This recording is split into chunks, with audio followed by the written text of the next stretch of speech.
and I am a student of Vidya Vihar College from batch 24 to 27. And today's my topic is 5-state process model. First of all, we will know that what is process. Process is a program under execution. Process goes through different states, and also we know that इन states को समझ के हम ये समझ सकते हैं that how operating system execute the process. So पहला जो स्टेट हमारा होता है वो होता है न्यू.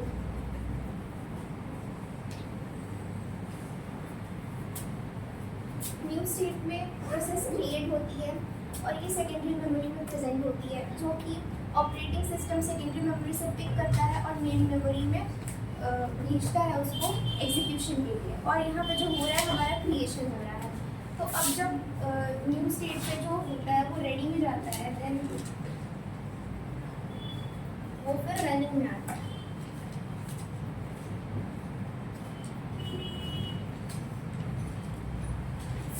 और जो रेडी और रनिंग के बीच में जो हमारा फिनोमिना होता है उसे हम बोलते हैं शेड्यूल और डिस्पैच.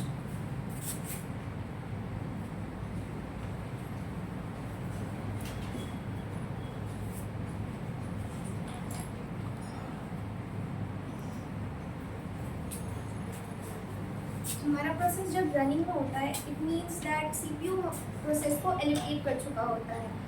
एंड अगर आगे सब कुछ स्मूथ रहा देन वो प्रोसेस अपना जितना भी बर्स्ट टाइम होता है या उसको एग्जीक्यूशन टाइम भी बोल सकते हैं, वो कंप्लीट करके वो टर्मिनेट हो जाता है.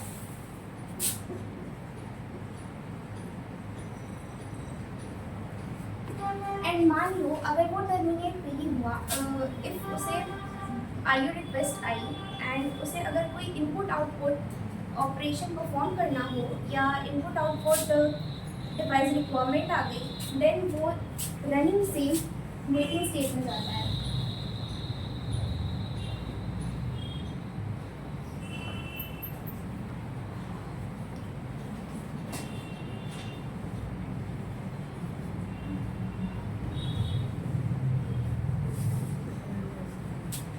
वेटिंग या हम इसे ब्लॉक स्टेट भी कह सकते हैं. और जब हमारा प्रोसेस इनपुट और आउटपुट ऑपरेशन परफॉर्म कर लेता है तो वो वेटिंग स्टेट से अगेन वो रेडी स्टेट में जाता है एंड देन रनिंग में जाके वो टर्मिनेट कर जाता है, हमारा प्रोसेस एग्जीक्यूट हो जाता है. और ये जो हमारा 5 स्टेट डायग्राम है, प्रोसेस डायग्राम है, वो नॉन प्रिमिटिव में आता है.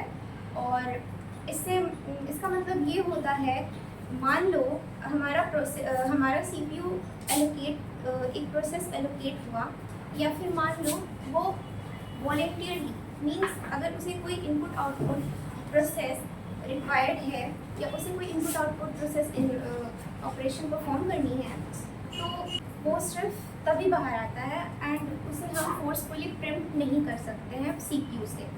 एंड नॉन प्रीएम्पशन के केस में ये हमारा 5 स्टेट प्रोसेस डायग्राम है जो मल्टीटास्किंग जो मल्टी प्रोसेसिंग का काम करता है. Thank you. दैट्स